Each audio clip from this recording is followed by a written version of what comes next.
Hello everyone, happy spring. Welcome to your March 2025 monthly forecast. So it is a busy month with two eclipses, right? And two planets turning retrograde and falling back into the previous sign. Okay, so the month does start off with the sun in Pisces until the 20th, until it moves into Aries. On the 1st, though, okay, Venus in Aries turns retrograde and falls back into Pisces on the 27th till the end of the month, still retrograde. Then on the 3rd, Mercury moves into Aries and turns retrograde on the 15th and falls back into Pisces on the 29th. Okay, still in retrograde motion. On the 14th, there's a full moon total lunar eclipse in the sign of Virgo, Pisces opposite sign. Then, let's see here, on the 29th, new moon, partial solar eclipse in the sign of Aries. Then on the 30th, Neptune moves into Aries. Okay, just briefly for a few months over the summer, Saturn will also do this, move into Aries for a few months, and they will be going back into Pisces, to finish up their transit there, but eventually they will fully move into Aries, I believe, next year. Okay, so it'll give you a little bit of an idea what to expect, especially Aries people born the first few days of Aries, and the same thing with Libra people born the first few days of Libra. Okay, just give you an idea of maybe what's to come in the future, okay? So, special thank you to my subscribers for your continued support, for liking, sharing, and commenting on my videos. If you're new to my channel and you like this video, be sure to subscribe to my channel and check out the links below in the description box. There is one to my website, but it's easier to just email me and ask me whatever it is you would like to know. Okay. Also, you guys, remember to check out the community section for any kind of updates or news or whatever. Okay, it would be posted there, right? And also, for those of you who really like the shorts and not so much the monthly forecast, I do have to mention this again, okay?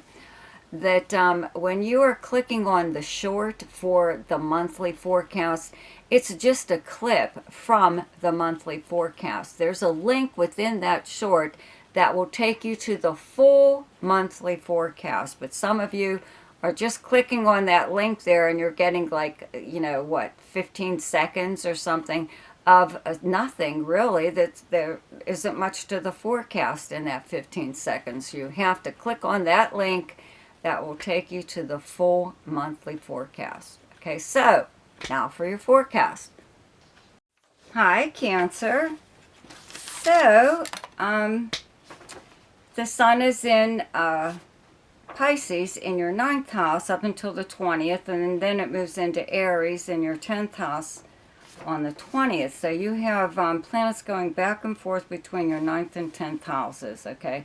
Your 9th house is the house of long-distance travel and communications, higher learning, media and publishing. It's an internet house. The house of adventure, legal matters, foreign countries, people, languages, many, many things, okay?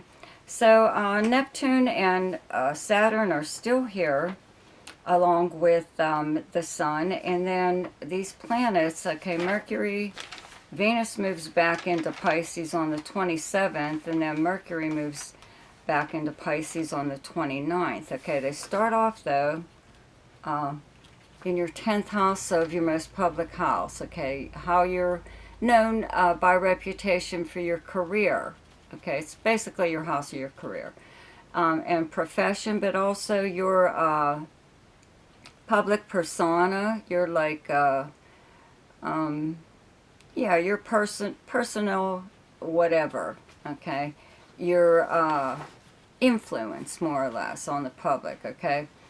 So, with Mercury and Venus here, you're getting an awful lot of attention, okay? If you've ever listened to any of my videos, you know that I say when Venus is in your own sign, your 1st house or your 10th house, to milk it for all you can, okay? Because people see you like far more appealing now than they do at any other time, and this is publicly. So you're on public display in some way or other. Even if you're just out somewhere, you know, people are going to notice you. It does bring a good rapport too with higher ups or colleagues or anyone in like a position of power. Okay, but you know, having Venus here, people are commenting on your appearance usually, you know, maybe about your personality or your style or something that you've done, but basically it's about your appearance and how beautiful you are or how handsome you are or whatever. Okay, so if you were looking for public attention, you're getting it right now, okay? It helps with the sun being in your ninth house, okay? If you're on social media, you could be in contact with people who live at a distance that way, or who are from another part of the world, whatever. They could have a completely different background than yours. So you could start off, you know, with, being part of some kind of group possibly on social media, or it could be in person, okay, that you belong to. And then with planets, you know, also being in your 10th house, you're being and being popular and stuff right now. You could be being asked to join some kind of group or organization. Just having the planet Uranus in Taurus in your 11th house of groups and organizations that you belong to, and also friends and acquaintances, many, many things, okay?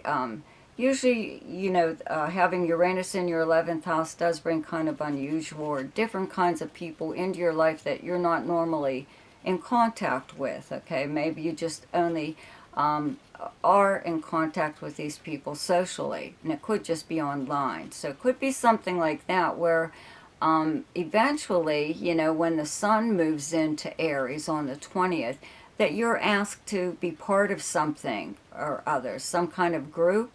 It could be in regards to your career, though. You know, maybe there's a group of people, colleagues possibly, that have some kind of organization or whatever that they have that's just for them. So you could even be asked to join something like that. But you know, let's see here. Okay. The full moon lunar eclipse, okay, in Virgo occurs in your 3rd house. It's directly across from your 9th house. Both of these houses are communication and travel houses, okay? The 3rd house is local travel and local communication, like your own neighborhood, okay? In fact, the 3rd house is your neighbors, your neighborhood, all forms of communication, including regular postal mail, and local travel, but it's your immediate area, okay? People you would encounter throughout the normal course of your day. So something could even occur around this time, okay? Full moon does exist to bring problems to the surface, okay, so they can be dealt with. So this could be possibly maybe you're having a problem with a neighbor or a business in your neighborhood or a sibling even. Or you could receive, you know, some kind of information in the mail, even regular postal mail, that brings everything to a head finally. You know, it's like a good way to get something done and rid of, right? So because this is an eclipse at the same time, the effects will last a little longer. So you might want to be kind of careful what you say to someone at this time. Especially if it's like a neighbor or somebody that you have to see almost like on a daily basis. You know, you might want to say whatever with a lot of diplomacy, okay? But it could actually, though, also just be something that occurs on social media. Both the 9th and 10th houses, the 9th and 3rd houses are internet houses, so something could just occur even online. at this time where you finally, tell somebody to, or you just block somebody even, but it could be somebody that you deal with on social media, or it could even be just someone that you actually see physically, every so often, possibly in your neighborhood, whatever. But something needs to be done. Okay, something needs to change, and that's your time to speak up, is around that full moon of the 14th. Okay, now the new moon solar eclipse on the 29th occurs in your 10th house, okay, where you have Aries, along with the sun being here. And again, you have Mercury and Venus back in your 9th house, okay. You are really getting an awful lot of attention. In fact, something could occur when you're out publicly somewhere that brings attention to you. That's what this new moon solar eclipse does. Whatever occurs at this time could even be, something in regards to your career or your job. There's nothing really going on right now that really points to that, except for the fact that Mars is still in Cancer in your 1st house, and it does make you a real go-getter at this time. If there was a position that you were trying to get, I mean, not even before March, because Mars has been in your sign for a while, or some kind of recognition, or something or other, even if it's personal status, within a group, possibly. But this solar eclipse is really going to zap this area, so it's going to be for a while, it's going to be, I would have to say, you're going to be pretty popular, okay, with this happening around, with the sun here.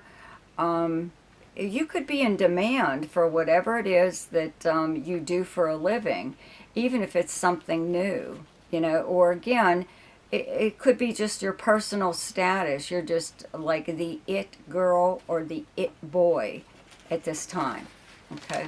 So the best time to do something each month is when the moon is in your own sign, and the moon is in Cancer on the 7th, 8th, and 9th.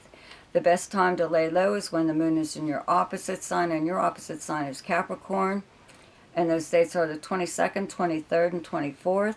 The best time for romance, recreation, creativity, fun, gambling, or speculation, and anything to do with children is the 3rd, 4th, 5th, 17th, 18th, 19th, 30th, and 31st.